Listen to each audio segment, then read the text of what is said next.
논란이 번졌습니다. 황당한 VIP 수행 지침서. 도로 위를 질주하는 무법자들.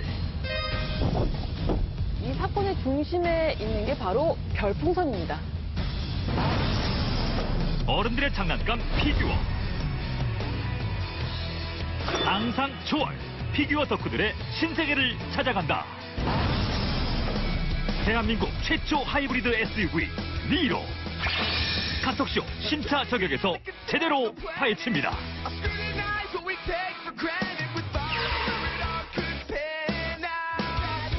자동차 덕후들과 함께 이슈를 만들어가는 카톡쇼.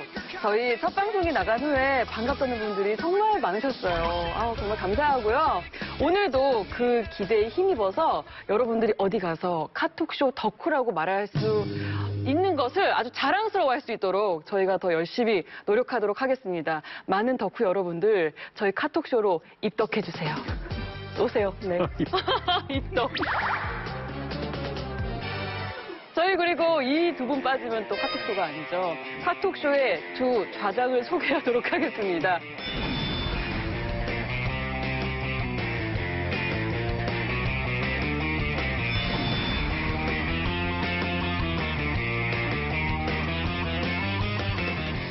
이분을 제가 자동차 프로그램에서 뵙게 될 줄 몰랐어요. 뭐 예능도 많이 하시지만 우리 또 정신과 전문의 양재진 원장 나오셨습니다. 반갑습니다.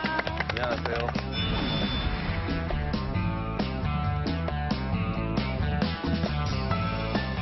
레이싱, 떠오르는 신의 레이서 선수라고 합니다.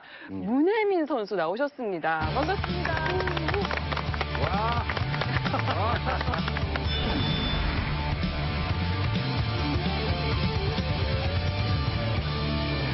네, 오늘 이분들의 활약 기대가 됩니다. 미남, 미녀와 함께하는 카톡쇼.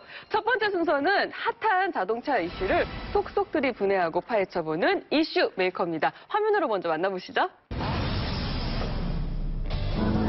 달린다. 얼마 전 난폭운전 영상을 인터넷에 생중계한 BJ가 경찰에 붙잡혔습니다.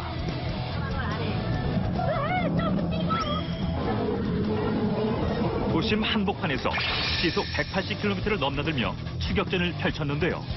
뭐야 또?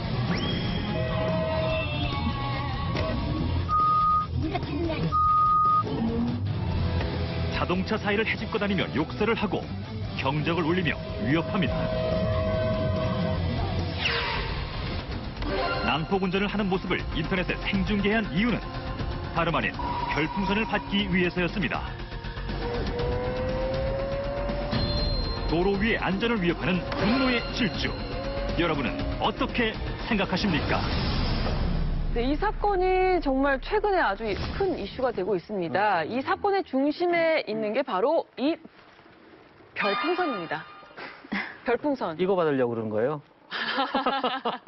아니, 이게 아니라 요 방송국에서 이 BJ라고 하는 그 방송을 하는 분에게 재밌어요 하면서 이제 유료의 뭔가를 주는데 그걸 별풍선이라는 형태로 주는 거예요. BJ들이 막 이렇게 개인기하고 막 별풍선 막 받고 그래요.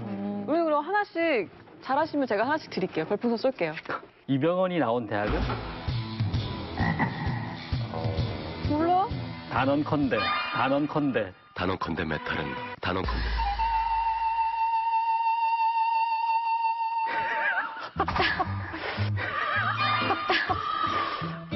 이가 많이 보이는 연예인은? 이보영. 지금 표정은 이래도 나중에 빵빵 터질 거예요.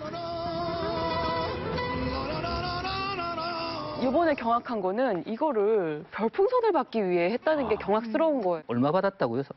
금액으로? 저게 이제 별풍선 하나에 부가세 포함 110원으로 알고 있고요. BJ가 60%, 그다음에 네. 그 채널에서 40%를 나눠 먹는 구조로 알고 있고요. 그다음에 파트너십이라고 그래가지고 거의 최고 VVIP급이면은 8대2까지도, 7대3에서 와. 8대2까지도 간다고 하더라고요. 그렇게 되면 기름값 들지, 그리고 엔진 유지 보수 비용, 엔진 오일 갈아야죠, 타이어 소모되죠, 종합적인 유지비를 생각하면 훅 나가요. 그러니까 이거는 돈을 벌기 위한 거라기보다 관심병에 걸렸지 않나. 이렇게 난폭한 운전을 하는 거, 이게 정신적으로 분석을 해보면은 어떤 상황일까요? 저는 관심 받고 싶어 하는 거죠. 어떤 방식으로든 좀 더 자극적인 방식을 통해서라도 사람들의 관심을 받고 싶다라는 이런 욕망이 하나 있고요. 그다음에 또 하나는 사실은 이런 욕망을 자극하는 회사 혹은 그런 채널에서 자본을 더해준 거죠. 아, 너의 욕망을 만족시키면서 또 하나 돈도 벌 수 있다라는 거죠. 그러니까 점점 더 우선을 줬군요. 자극적으로. 이게 결국엔 1인 방송국의 어떤 메커니즘이 아닌가 싶은데. 이게 창의적으로 가야 되는데 이게 자극적으로 가니까 문제더라고요. 그럼요. 난폭 운전 중에서도 가장 크게 문제가 되는 게 바로 보복 운전입니다. 최근에 화제가 된 보복 운전 영상 준비해봤습니다. 보시죠. 운전 중 순간적인 화를 참지 못해 벌어지는 보복 운전. 차선을 양보하지 않는다며 보복 운전을 한 사설 구급차 운전자는 결국 형사처벌을 받았습니다.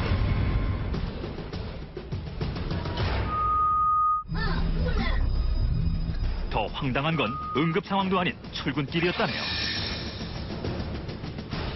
자전거가 앞으로 끼어들었다는 이유로 보복 운전을 벌인 사건도 있었습니다. 경찰은 급정거를 반복하며 자전거 운전자에게 위협을 가한 승합차 운전자를 불구속 입건했는데요.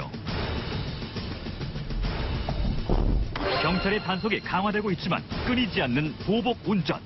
그 원인은 무엇일까요? 이게 보복 운전 수위가 상상을 초월하면서 여성이나 초보 운전자들은 도로를 달릴 때 굉장히 무서워요. 이거 뭐 무서워서 어떻게 끼어들 수가 없어. 보복당할까봐. 안 그런가요? 대로에서 한번 이런 경험을 한 적이 있었어요. 새벽이었는데 올림픽 도로에서 드리프트를 하시면서 가시는 거예요. 진짜로 실제로. 올림픽대로에서요? 네, 그래서 앞 차도 없으니까 다니시면서 가셨는데 저는 어떻게 갈 수가 없는 상황이었어요. 레이스 그래서 앞에서. 한번 보여주시지 그때는- 그랬어요, 저는. 아예 그래서 보통 그렇게 하는 게 아니야. 그럼 이제 보복 운전이 되는 거예요. 네, 그러면 안 되죠. 이게 보복 운전을 하는 이유에 대해서 이제 원인이 여러 가지가 있을 수 있는데 네. 일단 뭐 익명성이 있죠. 그러니까 차 속에 숨어 보이니까. 있을 때, 마치 온라인상에서나 SNS상에서 자기의 존재가 숨겨져 있는 상황에서 막말이나 정말 험한 얘기들을 마음껏 하는 거와 비슷하게 자동차 안에 가려진 개인이 숨어져 있기 때문에 그런 익명성 하에서 그런 위험한 행동을 할 수도 있고요. 이명박 전 대통령이 이런 난폭 보복 운전을 하게 만든 조금의 단초는 제공했다고 봅니다. 갑자기 MB 소환인가요? MB 소환 또 불러야 됩니까 또? 꼭 소환해야 되는 거고요. 왜냐하면요. 국민들한테도 불편을 완화해 준다는 명목으로 틴팅을 사실상 자유화를 했어요. 틴팅을 하고 다니니까 네. 얼굴이 안 보이잖아요. 그 익명성 이야기하셨는데 네. 더 익명성이 강해집니다. 아, 그러다 보면 용감해지고요.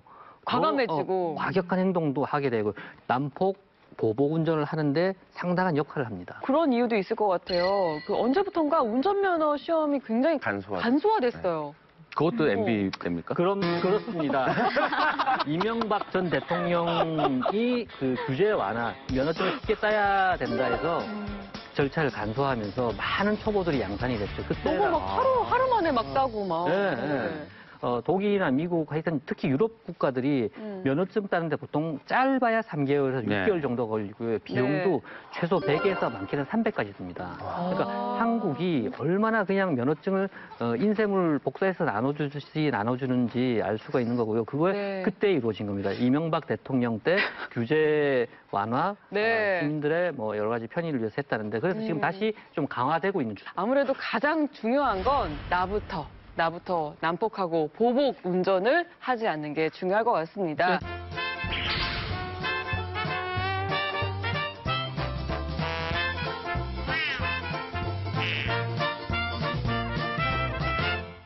오 5분 먼저 가려다가 50년 먼저 훅 간다는 말도 있잖아요. 여러분 여유를 갖고 안전운전하는 게 제일 중요할 것 같습니다. 날이 갈수록 심해지는 대기오염. 가장 큰 원인이 중국에서 날아온 황사 때문만은 아니라는데요. 침묵의 살인자로 불리는 초미세먼지의 주범으로 지목된 경유차. 1급 발암물질인 초미세먼지를 내뿜는 경유차의 문제점을 짚어봅니다. 와, 이건 거의 영화 식스센스 이후 정말 최대 반전이라고 볼 수 있습니다. 미세먼지의 주범으로 디젤차가 떠오르고 있는데 이거 거의 배신감마저 느껴질 정도예요. 네. 미세먼지에 대해서 또 하나 좀 무서운 그런 연구 결과가 있는데 네. 미세먼지가 우울증 자체도 높인다고 합니다. 정신적인 지배까지. 네. 네. 그러니까 이제 삼성 서울병원이 6년 동안 분석한 자료에 따르면은 미세먼지 농도가 높은 날 일수록 우울증이나 자살 위험성이 10%씩 올라간다고 하는데요. 그래요? 예. 그러니까 이제 일단은 미세먼지가 있는 날 우리가 흔히 알다시피 날씨가 흐리잖아요. 뿌옇기 때문에 일조량 자체가 줄어드는 것도 분명히 영향은 있을 건데 또 하나 무서운 거는 미세먼지가 폐포로 들어간 다음에 혈액에 흡수가 돼서 이게 뇌로 간다는 거죠. 뇌까지? 예, 그래서 뇌에서 미세한 염증들을 계속 일으키면서 우리의 기분, 감정을 조절해주는 신경 전달 물질의 균형을 깨트리기 때문에 네. 결국에는 우울증으로 이어지기도 하고 또 자살 위험성도 올라갈 수 있다는 무서운 결과까지 낳는다는 거죠. 뇌까지 들어갈 수 있다니 무시무시하네요. 이게 연소가 잘 돼서 오히려 연비가 좋아져서 발생하는 문제예요. 옛날에 디젤차들은 시커먼 매연들이 많이 나왔잖아요. 네. 이건 연소가 잘 안 되기 때문이거든요. 그렇죠. 근데 불안전 연소. 네, 디젤 엔진들의 기술이 발달하고 네. 그리고 디젤 엔진을 뿜어주는 인젝터라고 있는데 그게 아주 잘게 디젤 연료를 쪼개서 안개처럼 분사를 해줘요. 그래서 높은 압력으로 그걸 연소를 시키면 네. 높은 압력에서 질소 산화물과 그리고 잘게 쪼개진 그 연료 때문에 네. 미세먼지가 더 많이 발생하는 거예요. 네, 그걸 필터로 걸러준다고 하는데 그게 한계가 있는 거죠. 또 네. 필터가 어느 정도 쓰다 보면 성능이 떨어지기도 하고 또 모든 차들이 센서라든지 필터를 다 점검하고 다니는 게 아니잖아요. 네. 그러다 보니까 결국은 디젤차의 기술이 발전하면 발전할수록 질소 산화물하고 미세먼지가 더 네. 많이 나오게 된 거죠. 대기오염 현황을 한눈에 볼 수 있는 설계 지도입니다. 실시간으로 대기 상태를 확인할 수 있는데요. 초록색 표시는 공기가 양호한 편으로 미국과 유럽은 대체적으로 대기 상태가 깨끗한 편입니다. 한편 붉은색으로 물든 중국은 한눈에 봐도 대기오염이 심각한데요. 우리나라도 예외일 수 없습니다. 중국만큼 심각하진 않아도 대기오염이 상당한 편입니다. 게다가 초미세먼지 예측도를 통해 보면 더 이상 안전지대가 아닌 대한민국. 과연 대책은 무엇일까요? 디젤차의 매연 문제가 세계적인 이슈로 떠오르게 된 건 일명 디젤 게이트라고 불리죠. 폭스바겐 배기가스 조작 사건 때문입니다. 그동안 독일 차량들이 이제 마케팅을 하면서 클린 디젤이라고 광고를 했는데 그게 모두 허상이라고도 볼 수가 있는 거죠. 깨끗한 걸레 이런 이야기 들어보셨나요? 못생긴 박은지, 멋진 장진택 이런 말이 안 되는 거잖아요. 멋진 장진택 많이 되지 않습니까? 이걸 보통 패러독스 모순이라고 하는데요. 옛날 더러웠던 디젤보다는 깨끗한 클린해진 디젤이라는 뜻이지 네. 절대적으로 클린하다는 거는 성립이 안 되는 거고요. 네. 기계공학자를 비롯해서 디젤 연구하시는 분들은 이미 다 알고 있는 내용입니다. 전 세계인을 상대로 한 사기극이라고도 볼 수가 있겠네요. 사기죠. 일단 속이는 프로그램이 들어갔기 때문에 네. 네, 그냥 배기가스를 많이 배출하는 게 아니고 배기가스를 측정하는 연구소에서는 배기가스를 덜 배출하고 네. 일반 도로에서는 배기가스를 많이 배출하는 그런 속이는 프로그램이 들어가 있다는 게 그게 잘못한 거죠. 국내에서 시판되는 16종 중에 14종이 오염물질 배출 기준치를 최고 10배까지 초과한 그런 뉴스를 접한 적이 있는데 그러면은 사실 이 회사들도 지금 약간 도덕성이 결여가 된 건가요? 우리를 속인 건가요? 그런 건 아니고요. 실도로 주행에서 문제가 드러난 겁니다. 네. 그 국산 브랜드뿐만이 아니라 지금 각국에서 조사를 하고 있지 않습니까? 네. 한국에서도 한국 정부에서도 있고 독일, 뭐 영국, 프랑스 이런 데서 다 자체적으로 디젤 차들을 조사를 해보니까 네. 실험실상에서는 문제가 없어요. 우리나라 차도 이제는 실험실상에서는 문제가 없고요. RD 테스트라고 리얼 드라이빙 에미션 이게 테스트라고 실도로에서 주행을 하는 주행 중에 해보니까 실험실보다 적게는 3배에서 많게는 10몇 배까지도 많이 나오는 거예요. 독일 회사들은 온도가 일정 정도 떨어지면 배기가스 정화 장치가 꺼지도록 돼 있는 거예요. 왜냐하면 걔네들은 너무 낮은 온도, 대기 온도가 낮은 온도에서 그게 작동하면 엔진이 조금 손상을 받을 수 있다는 이유로 그게 꺼지게 되면 사실 평균 기온이 17도 이하 나라들은 하나도 배기가스 그렇죠. 정화 장치가 작동을 안 하는 거예요. 그 북극이라든지 아니면 북유럽의 좀 추운 나라에 가면 전혀 작동을 안 하고 다니게 되는 셈이 되는 거죠. 그게 이번에 또 다 드러났죠. 근데 그거는 도덕적으로 비난을 할 수는 없고요. 네. 왜냐하면 실험실 기준으로서는 다 맞췄으니까 폭스바겐 같은 경우에는 실험실 기준도 속여서 맞췄던 거고요.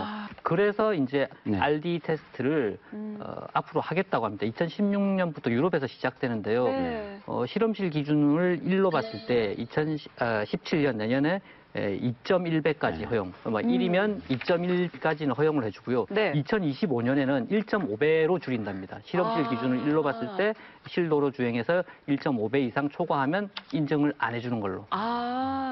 사실 이런 세계적인 흐름 때문인지 유럽에서 최근에 디젤차 규제 움직임이 많이 보인다고 해요. 뭐 런던이나 뭐 파리에서는 공해 뭐 차량 제한 구역을 만들어서 오래된 디젤 차량은 뭐 아예 뭐 접근을 뭐 이렇게 제재한다고 들었습니다. 예, 두 대 중에 한 대가 네. 경유차, 디젤차고요. 그래서 지금 각국별로 오래된 경유차는 도심 진입을 제한시키자. 뭐 그렇게 이야기도 나오고 있고 지금 추진되고 있는데 노르웨이 같은 경우에는 2025년부터인가 네. 아예 내연기관 자동차 오. 그러니까 전기차만 등록을 해주고 휘발유 차등 디젤 차등 세다. 아예 그 내연기관 차등 등록을 안 시켜주겠다. 기존에 타고 다닌 차는 어쩔 수 없지만 폐차 네. 때까지 앞으로. 네, 앞으로 2025년부터는 전기차만 등록을 시켜주겠다고 지금 선언을 한 상태입니다. 저는 노르웨이가 잘하고 있는 것 같아요. 우리나라도 2025년까지 내연기관차는 만들지 말고 모두 전면 다 전기차로 하고 이제 모든 전기는 풍력과 태양광으로만 네, 전기를 만들고 뭐 이런 상황이 돼야 이게 미세먼지 없는 데서 살지. 네. 전면적으로 다 없애버리거나 안 만들거나 하는 게 가장 좋은 방법이지만 네. 현실 가능성이 상당히 떨어지는 우리나라에서 풍력과 태양광만으로 전기를 한다는 거는 지금 당장은 쉽지는 않을 것 네. 같고요. 있는 거를 가지고 제대로 좀 규제를 하고 또 시민들이 좀 자율적으로 이게 결국엔 나 혼자만의 편의가 아니라 좀 다른 사람들까지도 좀 같이 배려한다는 의미에서 자기 차 점검을 좀 잘 하고 일단 지금으로서는 그 방법이 제일 낫지 않나 싶고요. 그 브랜드 차에 정말 배신감을 느꼈다는 분들도 많고 디젤 차에 아예 속았다는 느낌과 함께 국민들의 건강에도 지금 적색불이 켜진 상황입니다. 제대로 된 정부 대책이 빨리 나와야 할 것 같습니다. 정일성 현대 BNG시티 사장이 수행기사들에게 폭행과 폭언을 일삼았다는 주장이 나왔습니다. 아주 자세한 갑질 수행 매뉴얼이 공개가 됐습니다. 최근 갑질 논란으로 파장을 일으킨 VIP 수행 지침서. 수행 기사들이 숙지해야 할 요령이 빼곡히 담겨져 있는데요. 수행 지침을 어기면 폭언과 폭행은 물론 감봉까지 당한 수행 기사들. 많이 맞을 때는 20, 30대씩 주먹으로 때렸다고 하니까 사실은 지금 사회에 있을 수 없는 일이고 조선시대 노비한테도 이런 어떤 비인격적 대우는 하지 않지 않았을까 굉장히 문제가 심각합니다. 논란이 일자 한 기업의 사장은 곧바로 사과문을 올렸는데요. 비난의 목소리는 계속되고 있습니다. 이렇게 막 악랄한 행동을 할 때마다 너무 화가 나고 정말 가슴이 막 뛰고 있어요, 지금. 근데 5분당 한 대씩을 어딜 때렸을까요? 아까 주먹으로 머리를 때렸고 뭐 정강이도 찼다고 그러고요. 제일 중요한 건 안 가지고 태어난 거죠. 사람으로서의 인성이라는 걸 안 가지고 태어난 거고 사회의 어떤 상위층으로서 그런 걸 누리고 싶다면은 당연히 따라오는 권리 이외에 따라오는 의무를 해야 되거든요.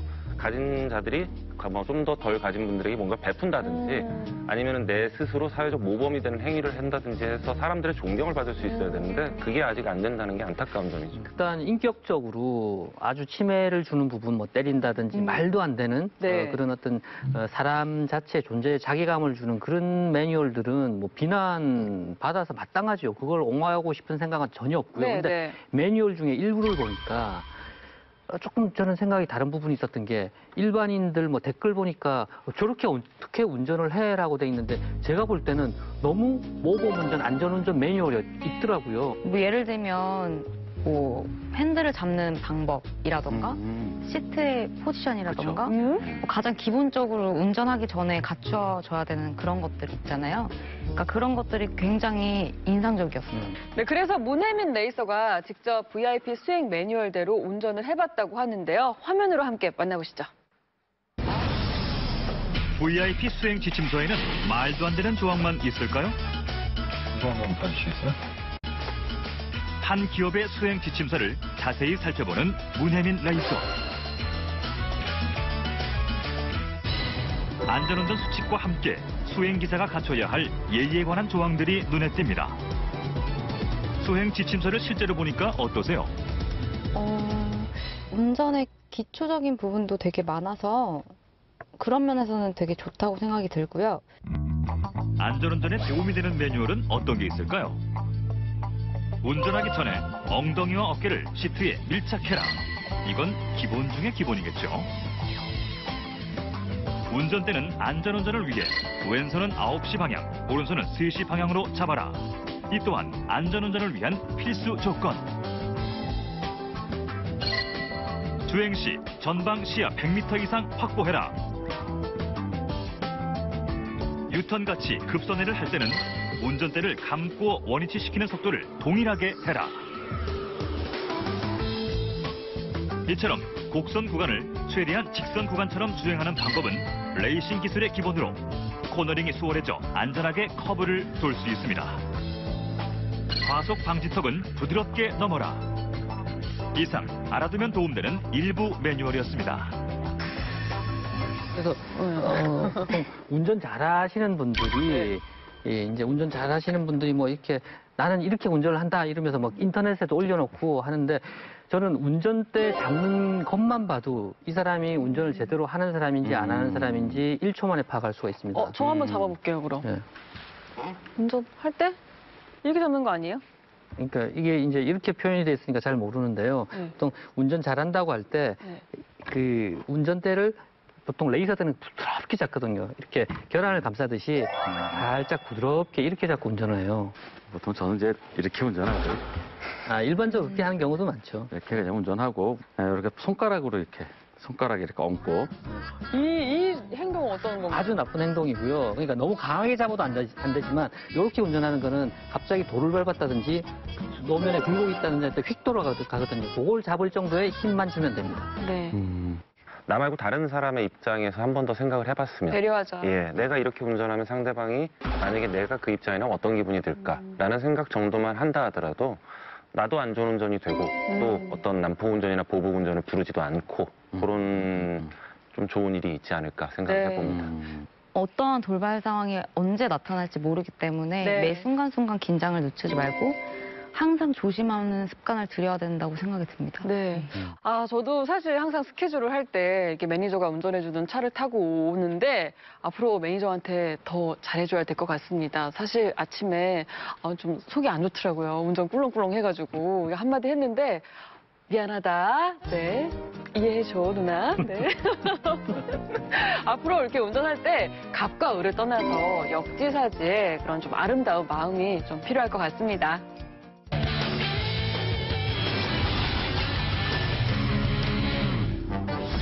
서울의 한 매장. 아이들이 좋아할 만한 장난감들로 가득한데요. 그런데 최근 몇 년 전부터 이 장난감에 푹 빠진 사람들이 있습니다. 스트레스 해소용으로도 하고 잡념도 사라지고 만드는 순간에는 배 모양 피규어가 있더라고요. 그 아래 그 물 같은 그런 것도 있고 그래서 생각보다 잘 만든 것 같아서 재밌었어요. 그래서 오늘 혜정 씨도 장난감 세계에 빠져보기로 했습니다. 자, 일단 대형 건담과 인증샷부터 찍고 쏴 사격까지 깔끔히 성공! 이처럼 최근 장난감을 가지고 노는 어른들이 증가하며 키덜트라는 신조어까지 생겨났는데요. 덩달아 키덜트 시장도 매년 성장하고 있습니다. 키덜트 문화의 성지라 불리는 서울의 한 박물관. 들어서는 입구부터 건담들이 눈길을 사로잡습니다. 우와. 오, 진짜 같아. 건담뿐만 아니라 자동차나 항공기를 정교하게 축소해놓은 다이캐스트까지. 천여 개의 피규어가 전시돼 있는 피규어 박물관입니다. 기덜트족들의 마음을 사로잡는 다양하고 희귀한 피규어들을 볼 수 있는데요. 아이언맨 하고 싶다. 익숙한 영화 속 주인공도 전시돼 있어 누구나 즐길 수 있습니다. 하하, 혜정 씨 오늘 제대로 날 잡으셨네. 뻥을 키스하네.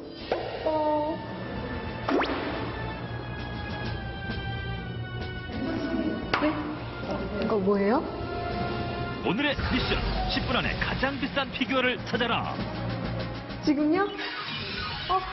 시간 없는데 빨리 가야겠다. 혜정 씨 파이팅. 부랴부랴 매의 눈으로 피규어를 찾기 시작하는 혜정 씨. 과연 수백 개의 피규어 중 가장 비싼 것은? 바로 이겁니다. 선택한 작품은 바로 1.8m 크기의 건담. 웅장한 크기와 정교함 때문에 딱 봐도 고가의 작품 같지만 땡! 정답 공개합니다. 네, 가장 고가의 작품은 드디어 공개되는 최고가 피규어. 세계에서 단 하나뿐인 작품인 만큼 그 가치가 어마어마하다는데요. 이 작품 같은 경우에는 우리나라의 실피드 팀의 피아라는 작가분이 만드셨는데요. 고가의 소재를 하나하나 다 수작업으로 단 하나만 만들었기 때문에 가격이 많이 나갑니다. 그러면 가격은 어느 정도예요? 정확한 가격을 말씀드리긴 힘들지만 저희가 추정가로 억 단위까지 나갑니다. 진짜요? 혜정 씨, 아쉽게도 이번 미션은 실패네요. 박물관 못지않은 피규어를 소장하고 있는 수집광이 있다고 해서 찾아갔습니다. 안녕하세요. 8년차 건담 마니아 박성용 씨입니다. 집안에 들어서자마자 일렬로 늘어선 건담들이 눈에 띄는데요. 여기도 건담, 저기도 건담, 눈을 뗄 수 없을 정도로 다양합니다. 네, 건담을 좋아하다 보니까 지금 계속 수집을 했는데요. 좀 많이 모인 것 같아요. 유독 눈에 띄는 이 건담. 이거 특수 제작이라 국내에 지금 가지고 계신 분이 지금 저 하나밖에 없어요. 지금 이렇게 제가 쓸 수도 있어요. 와. 이렇게 네, 멋지죠? 네. 제 안방 공개 한번 해보실래요? 내친 김에 안방까지 공개하는 성용 씨. 이 건담에 숨겨진 비밀이 있다는데요. 잘 때 혹시나 귀신이 잡아갈까봐. 아니 그럼 이게 귀신 잡는 건담인가요? 400만 원을 들여 샀다는 이 건담은 이제 부르는 게 값인 한정판이 됐다고 합니다. 또 다른 방문을 열자 방 안 가득 전시돼 있는 건담들. 아이고야 이거야 뭐 박물관이라고 해도 손색 없을 정도입니다. 이 취미가 언제부터 하셨어요? 지금 이제 한 8년 정도 이제 됐는데요. 네, 혼자 사는 남자의 취미일 뿐이에요. 8년간 모아둔 건담만 약 800개. 그중에 한정판만 500개 이상이라는데요. 심지어 방 안에는 건담 제작을 위한 특수 설비까지. 제가 이제 도색을 하는 공간이에요. 프라모델을 이제 도색을 해가지고 나만의 이제 건담을 이제 만드는 이제 공간이라서 제가 이제 도색하는 거를 한번 보여드리겠습니다. 심혈을 기울여 건담에 색을 입혀나가는 성용 씨. 보통 도색을 완성하기까지 약 한 달 정도 걸린다고 합니다. 이렇게 도색까지 하고 나면 세상에 단 하나뿐인 한정판 건담 완성!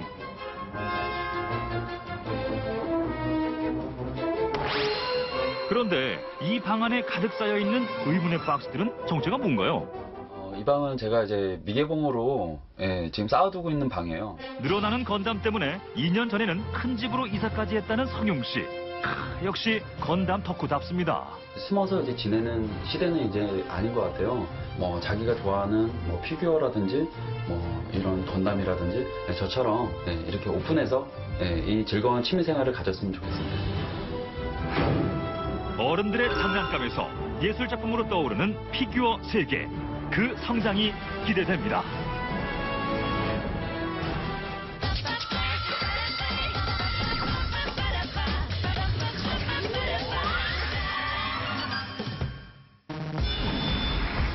주의 핫한 신차들. 먼저 A사의 컴팩트 세단 A4. 8년 만에 풀 체인지되어 돌아왔다. 더 커지고, 더 세지고, 더 섹시해진 A4. 주춤하고 있는 국내 수입차 시장에 활력을 불어넣을지 주목해보자.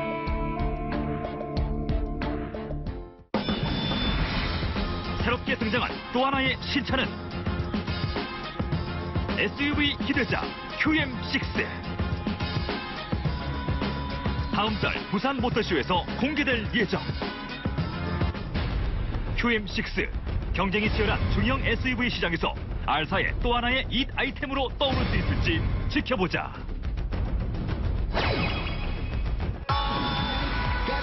다음은 코드명 CK. 출시 결정 후 자동차 마니아들 사이에서 뜨거운 관심을 받고 있는 쿠페형 세단 KA. 국내 최초 4도어 쿠페로 CLS와 B사의 6시리즈 등 수입 쿠페형 세단들과 어깨를 나란히 할 수 있을지 기대가 모아지고 있다. 다양하고 새로운 신차들이 속속 등장하고 있는데요. 신차 저격, 오늘의 주인공은 등장하기 전부터 국내 최초라는 소식어를 달고 아주 핫하게 주목을 받고 있는 차입니다. What's your name? 광고에 이렇게 나온다고요. What's your name? Nero. I'm Nero. 오늘의 신차 저격 주인공 K사의 니로. 질리지 않을 디자인과 입 딱 벌어지는 연비까지 똘똘한 니로를 지금 바로 만나보자.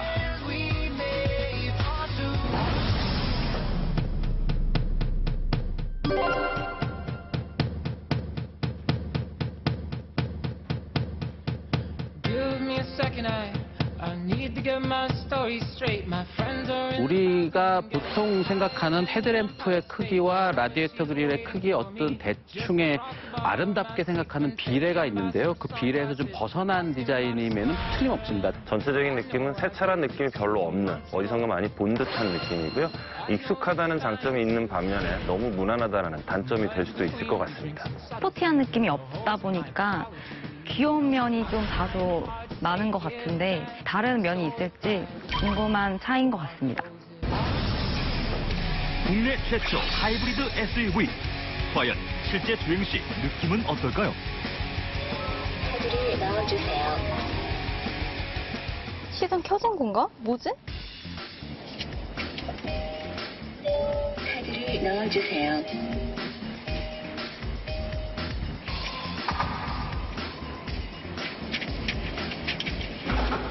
피디님 혹시 키 삽입하는 게 어딘지 아세요?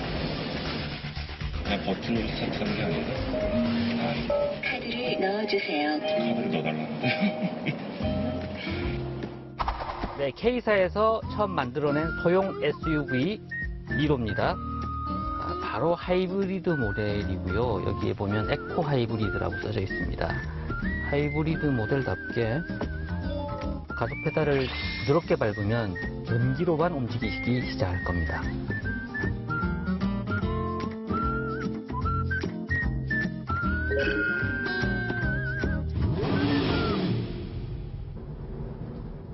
일단 조용합니다. 노면 소음도 덜 올라옵니다. 이게 버튼으로 스타트를 하는 것 같은데 중요한 건 시동이 안 걸려요. 카드를 넣어주세요.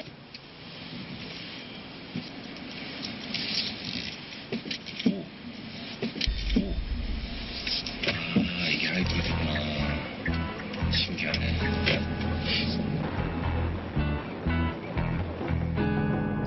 지금 에코 모드를 두고서 제가 달려봤는데요. 느낌이 나쁘지 않은 것 같아요. 에코 모드인데도 불구하고 변속 또한 되게 빠르고 느낌이 굉장히 좋습니다. 이 차 현재 복합 연비는 17.1입니다. 18인치 휠 타이어가 들어갔고요. 일단 이렇게 서 있으니까 엔진이 꺼지면서 전혀 기름이 들지 않아서 좋고요. 하이브리드 시스템을 잘 알고 운전을 하면 공인연비보다 한 20-30%더 좋게 내는 것도 어렵지 않습니다. 발끝 조절을 잘하면 시동이 안 걸리고 모터로 가는 양을 늘려줍니다. 거리를 늘려주고요. 내리막길이 나타날 것 같으면 미리 가속 페달에서 발을 떼고 관성으로서 주행을 함으로써 배터리 충전을 많이 시키면 그 배터리에 충전된 전기를 이용해서 또 가속을 하게 되니까 다시 주행거리가 늘어나게 됩니다.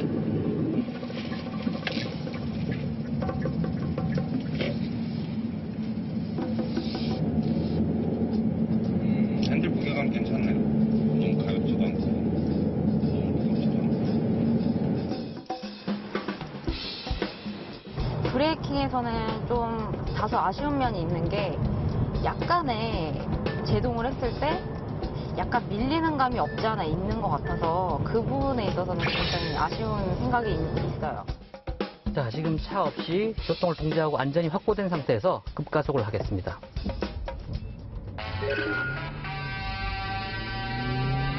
100km에서 과연 몇 미터?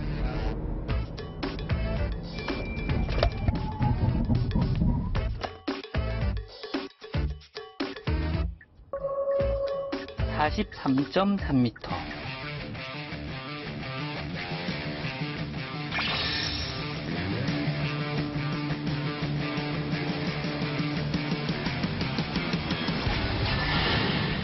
네, 신차 저격. 오늘의 주인공 바로 니로를 타봤는데요. 지금부터 꼼꼼하게 분석을 해보려고 합니다. 이게 최초라는 수식어를 달고 있잖아요. K사의 최초의 하이브리드 SUV 타보니까 어떤가요? SUV 보통 차가 좀 높고 달리는데 좀 힘들게 달린다라는 느낌 때문에 SUV 싫어하시는 분들 꽤 있으세요. 근데 SUV 싫어하시던 분들도 이 차는 SUV로 생각 안 하고 경쾌하게 잘 달리기 때문에 거부감이 별로 없게 타실 수 있지 않느냐. 근데 차가 못생겼어요. 못생겼다고요? 차 못생기지 않았어요? 저기 나와 있는데 장지택 기재보다 이쁜데요? 인정.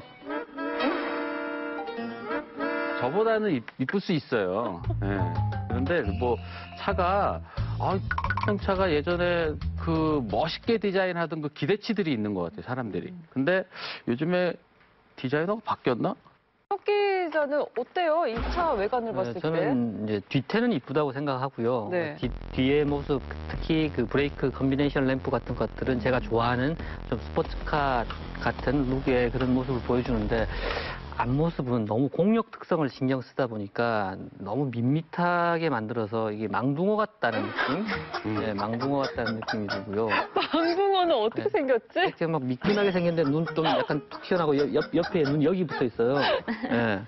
저도 어떻게 보면 같은 의견인데 전면부가 살짝 좀 아쉬운 감이 있었어요. 그 어류에 표현하자면 뭐와 비슷하게 저는 생겼다고 보세요? 메기. 키 망둥어 다 같은 과네요. 네. 내부 디자인은 어땠나요? 뭐 수납력이나 디자인 부분에서는 실내 인테리어도 나쁘진 않은데 너무 그냥 딱 기대하는 정도? 틀에 박혔다고 할까요? 그것부터 어떻게 한번 표현해 봐 주세요. 저는 실내 디자인은 아주 좋다고 봐요. 그래요? 실내 디자인은 지금 저 차의 가격에서 할 수 있는 최대를 뽑아내 준 것 같아요.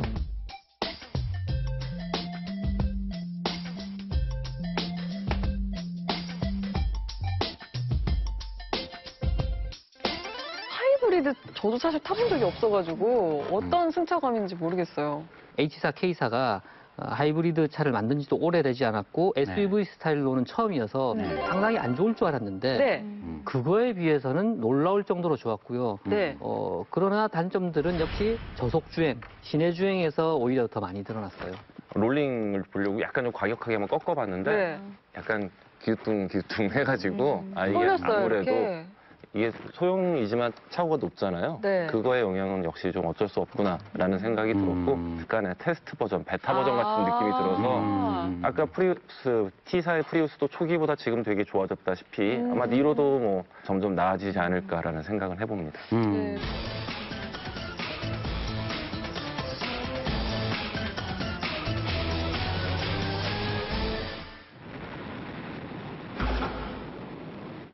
이 차의 고속도로 공인 주행 연비가요 16.4인데 이거는 그냥 시속 100km로 지금 정속 주행을 하고 있어요. 사실 SUV들이 연비 면에서는 불리할 수밖에 없습니다. 차체 자체가 무겁고요. 면적 자체가 전면이 넓으니까 공기 저항도 많이 받게 마련입니다. 이 차는 1호에 18인치 휠 타이어와 풀 옵션이 들어간 연비에서 가장 불리한 모델인데도 지금 20km가 넘어버렸어요.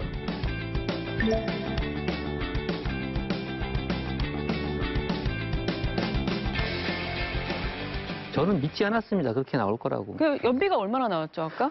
저는 고속도로에서 시속 100km로 정속 주행했더니 21km가 나왔어요. 그래도 뛰어난데요? 네, 네. 그래서 저는 한 15km? 뭐 걔네들이 17km라고 밝혔길래 15km만 나와도 다행일 거라고 생각했는데 깜짝 놀랐고요. 제가 아까 시승할 때 너무 막혀서 예, 정말로 가다서다만 반복을 하면서 저는 연비를 봤어요. 거의 제가 생각하는 유일한 장점 중에 하나가 연비인데 이런 시내 주행에서 이렇게 가다서다 반복하는 정체 구간에서 연비가 얼마나 나올까. 근데 여기서 발표한 게 이제 아무래도 여러 가지 평균을 더해서 한 19, 20 요 정도로 저는 알고 있는데 네. 제가 갔을 때 한 12.5 정도 나오더라고요. 근데 사실 제 기대보다 많이 나온 거였어요. 하이브리드가 이 정도로 나오는구나 싶었던 게 계속 브레이크, 엑셀을 밟지도 못하고 브레이크에서 밟았다 떴다만 반복하는 정도였기 네네. 때문에 일반 차였으면 10 아래로 떨어졌을 거 분명하고요. 연비는 확실히 좀 좋다.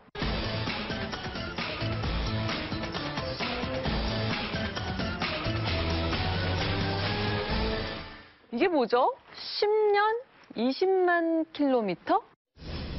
10년 동안 20만 킬로를 보장해 준다는 건데 이 차 전체를 보장해 주는 게 아니고 근데 그 하이브리드 전용 부품을 10년 20만 킬로까지 보장해 주겠다는 얘기죠. 모터하고 각종 뭐 여러 가지 전기 배터리. 배터리도요? 배터리를 평생 보증을 해준다. 배터리는 평생이요? 근데 우리나라는 이렇게 차 나오면은 신차도 빨리빨리 바뀌고 부품도 막 다시 나중에 오래되면은 구하기 쉽지 않잖아요? 배터리가 효율이 떨어진다는 거를 이제 고객이 느끼기 시작하면은 서비스 센터에 갑니다. 그럼 무슨 진단기를 끼운대요. 그럼 진단기가 판단을 해줘요. 그래서 진단기가 판단을 해서 뭐 몇 % 이하로 배터리 효율이 떨어졌으면은 무상 보증을 해주는데 이게 아직 이제 실전에서 어떻게 될지 지금 다 모르는 거예요. 내가 느끼기에는 배터리가 이상한 것 같은데 진단기에서는 제대로 나오면 그때 또 새로운 국면이 되지 않을까라는 우려는 있습니다. 배터리 평생 보증이라는 그런 이제 공약을 했어요. 예. 근데 이게 재밌어요. 단 니로 최초 처음 구매한 일반 개인 고객에 한한다. 네. 그러니까 제가 샀으면은 기장 안 제가 되는 이 거예요? 차를 끝까지 갖고 있으면 되는 거예요. 네네. 근데 제 차를 누가 사?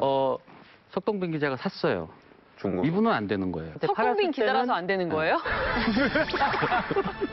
이게 옛날에 D사에서 네. S클래스 판매할 때 똑같이 했었거든요. 그러니까 최초에? 최초 구매자에게 평생인가 소모품 무상 공급 뭐 이걸 했었는데 사실 우리나라에서 차를 사서 평생 타는 분이 별로 안 계시기 뭐 때문에 중고차로 팔기도 하고. 팔게 되면 이제 그 혜택이 다 없어지는 거죠. 중고차 가격을 최장 3년간 최대 62%까지 보장을 하는 중고차 가격 보장 혜택. 이거 어마어마한 거 아닌가요? 저도 저건 못 믿습니다.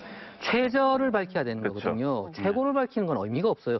최저 얼마까지 보장해 준다가 있어야지 최고 63%면 이 차는 상태가 안 좋기 때문에 30%밖에 못 해주라고 할 수도 있는 거 아니에요. 그래서 최저 몇 프로를 해줘야 된다는 게 중요한 거죠. 최고가 아니라 최대로 돼 있잖아요. 이게. 네, 최대. 최저로 해야 되는 거거든요. 차 상태가 사고도 한 번도 안 나요. 주행 안 하고 그냥 집에 주차장에 세워놨다가 3년 지나면 그런 차가 62%라는 거예요. 그러니까 차 사고가 이거 솔직히 차 사고 하나도 안 나고 집에서 모셔둔 차면은 70%까지도 받을 수 있어요. 전시용차. 네, 그거. 근데 모든 뭐 다른 자동차 회사에서도 이런 중고차 보장제 많이 하시는데 차 상태를 보러 와요. 중고차 보장 하시는 분들 차 상태를 보러 와서 거기서 자꾸 감가 요인을 자꾸 체크를 하고 아 뭐 이거 뭐 흠집이 있기 때문에 이거밖에 안 됩니다라고 판단을 하고 가시는 거예요. 그래서 마케팅적인 이 내용이지 이게 실제 고객들한테는 아까 말씀하신 대로 최저가 차가 완전 개판이라도 여기까지 쳐주겠다라는 거를 하는 게 그게 실질적이지 최고가는 의미가 없어요.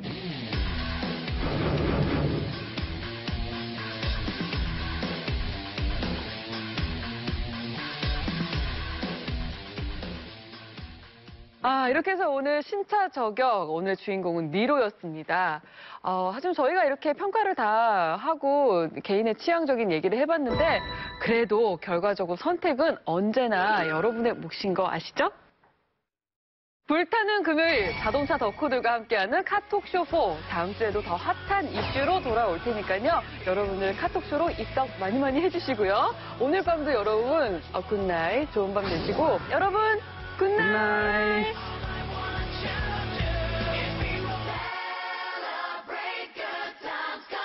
It's time to celebrate and have a good time.